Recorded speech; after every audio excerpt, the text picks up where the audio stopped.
This is Kimberly Reuter, business advisor and supply chain expert. And hello, my moodies, and welcome back to my podcast, The Morning Mood. I'm kind of struggling. I stumbled there a little bit because the moodies thing is new. I hope y'all like it. Let me know what you think. I like it. Would you buy a t shirt? We talked about branding. Can't go there yet. All right. So there's been something that's kind of been popping up over and over again in my conversations, and I'm bringing it to the table for y'all. And it is about it kind of started with like approach and perspective and how people think about things. So this is more like definitely going to be in the life category, but it all distilled down to this: small bites. And it's come up in a conversation with Tiana. Just came up in a conversation with Torsten. Uh, Both of those were sort of in business projects, relationship sort of contexts. But there's also been this small bites conversation that's been coming up for me on a personal level and also around the podcast. And so here's it. Small bites. Almost every time I talk to someone about the podcast, getting a lot of attention and getting a lot of feedback, guests are coming on board, just a lot of noticing on the podcast, an unbelievable amount of viewers on YouTube. Thank you, everybody, for doing that. An unexpected success is what I say, and then everybody I said that to is like, "You're crazy. Why would you ever say that?" But it is unexpected success. Thank you, my Moody's. So everyone I talk to about this podcast, and they look at it, people who are in the podcast business or in this sort of industry at all, they go, "Holy shit, you got 30 episodes, you have 50 episodes, you have 60 episodes, like, wow." And here's the thing, everyone who said that, everyone who I've talked to who is in the industry or related to the industry are people that I would have gone to and actually asked for their advice on how to do this, would have told me, "No, it's too much, you can't do it. You won't have enough content, you can't do it. It won't happen."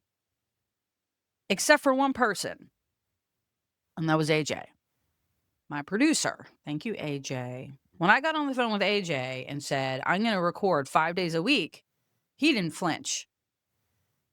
I asked for his feedback. I said, "Do you think that's reasonable? Do you think that's doable?" And he said, "Yes, but here's what you have to do. You have to make it part of your daily routine. It's just something you do every day. It is not special. It's just what you do." And he was right. And that's what I did. But every other person that I have talked to from a business or personal perspective has said, "Holy crap, how did you get to 60 episodes in less than 3 months?" 20 minutes. 20 minutes. That's why. Small bites. I knew when I started my podcast that getting to 10 episodes was sort of the initial barrier, right? If you can get through 10, you got something to say. And the truth is that for me, I can communicate almost anything in 20 minutes or less because I have been spending the last 30 years going to 30-minute meetings, which is about 20 minutes of real condensed actual communication, decisions, and business is about what happens in a 30-minute meeting is 20 minutes. The extra 10 minutes is just bullshit in the beginning and bullshit at the end. Okay. Or 10 minutes of bullshit at the end. "Hi, how are you? Waiting for someone, getting the projector set up, blah, blah, blah, blah." About 20 minutes. So for 30 years, I have been communicating in 20-minute chunks. It came natural to me. I can sit, my coach, my guide, Alicia, who you guys have heard from, she was one of them that was like, "Holy crap, how did you get this much content?" And Alicia, I can talk to a brick and a wall for 20 minutes because I've been talking to rooms of bricks for 20 minutes. You know who you are. But the simplicity and the small bites is what allowed me to get to, I think we just have now produced 64 episodes. This is probably episode maybe 70. Might be 70 here, not sure. But that's allowed me to get to 70 or so episodes in less than 3 months with content, with shorts. Thank you, AJ. With all of that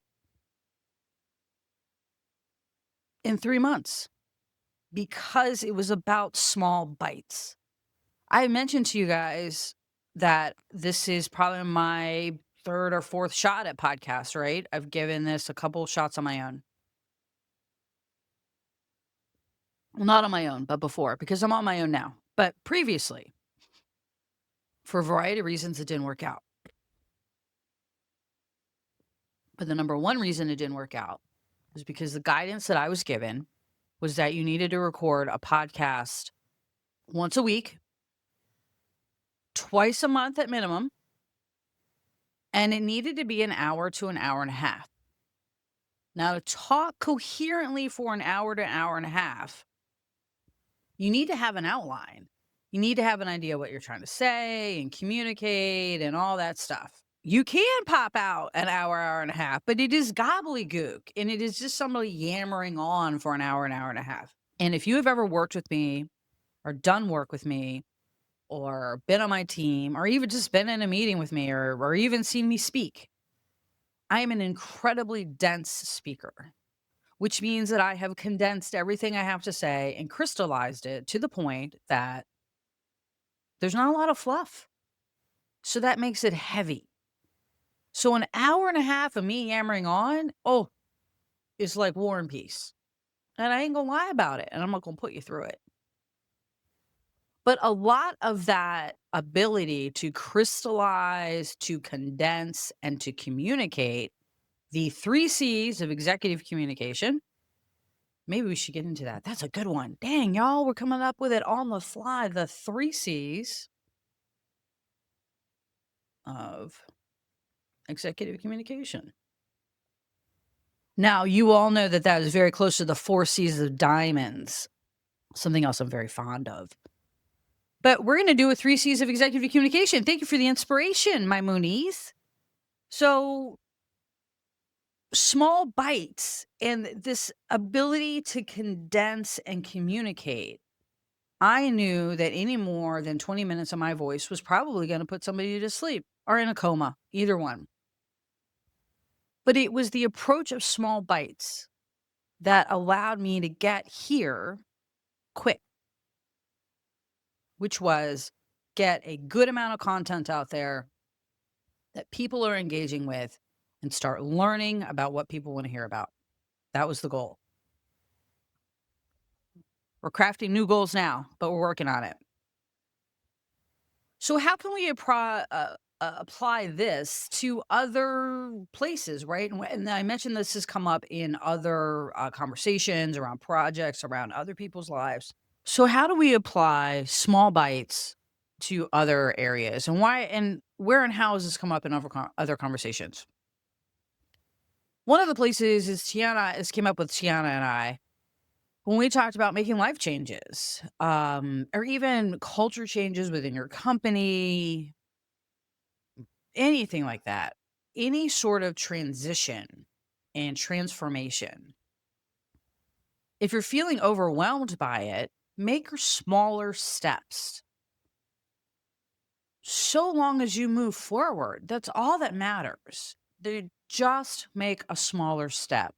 If the step before you seems so big and so impossible, just make a smaller step, even if it's an inch. It's an old saying. I don't know where it goes back to. I'm not even going to try to butcher anybody's culture by trying to poorly attribute it to someone. I'm just going to say old women say it because we are the smartest. Smaller steps. When life becomes overwhelming, take smaller steps. They all lead up to big steps eventually. The other thing about taking smaller steps is you make progress, and you will actually move faster by making smaller steps versus waiting to take one big step. Okay. So smaller steps in the approach. That's how in life, when you're making transition, financial changes, Tiana and I talk about financial freedom, any of that sort of thing, just small steps, little steps, saving $5 a week. I know it sounds stupid, but that's $20 to $25 a month that you're saving, and it adds up over time. Small steps on the personal and life approach. From a business approach and a project approach and a logistics approach, which is what Torsten and I talk about, we actually brought it up today in our conversation about fraud in the EU. And it is that making small steps in changing how you manage your logistics, changing how you manage your carriers, just small steps in business is the way to make big change. And this shows up in a couple of different ways. One is that a lot of companies set a big goal and they don't act on that goal until they have all the big steps figured out and this, that, and the other, and they sort of get what we call analysis paralysis, right? They just sit and spin. And instead of moving forward, they spend months, if not years, sometimes even decades, believe it or not, sort of just sitting and spinning and not actually making any progress. Whereas if they had defined their goal and made small incremental changes or small incremental improvements, small incremental steps of a project, they would have moved forward and started to see value sooner. But instead, they're focused on big. And a lot of companies, big and small, fall into this trap all the time. Often because they are presented with these solutions by companies who want big, complicated implementations. They get paid for big, complicated implementations. Any software company out there who's charging you for an implementation, you need to scratch your head a couple times. People make money on implementations. Instead of doing that, instead of getting wrapped up in this, we have this big implementation in 10 years or 5 years or 6 months down the road, we're going to finally receive some value. How can you break that down into smaller steps? It is possible. How can you break that down into 1 month increments? Smaller steps. That's why Agile is based on 2-week code cycles. I've seen company do weekly code cycles. I'm going to get Andrew on the podcast. Andrew and I together at early days at Amazon, we did code releases. As Andrew likes to say, his release cycle was when I goddamn feel like it. That was the Andrew Miner code release cycle when I goddamn feel like it. Yes. So, but the point is that you make small incremental changes, small bites. Torsten and I were talking about trucking and cargo security and the small things that you can do to make sure that you're insuring your cargo. And it isn't always about, we got a big chuckle about this, but it's not always about some big implementation of like some tracking software and this, that, and the other. There are small things that you can do to make sure that your cargo and your truckers are safe. A safe space for them to load and unload, making sure that they have access or knowledge of safe places to rest. Not emailing your manifests. Basics, small steps for a big, big, big problem. Big problem. When I have people talk to me about my podcast and they're like, how did you get to so many episodes? And I say 20 minutes every day. Mind blown. And again, I want to remind you that these are people that if I had gone to and said, hey, this is what I want to do, they'd have said, not possible. You can't do it.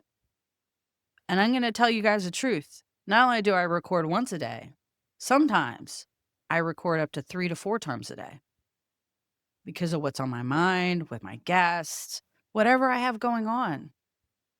But the key to it was small bites, 20 minutes. I don't know. What can you do with 20 minutes? All right, my moodies. That's me. Chat soon.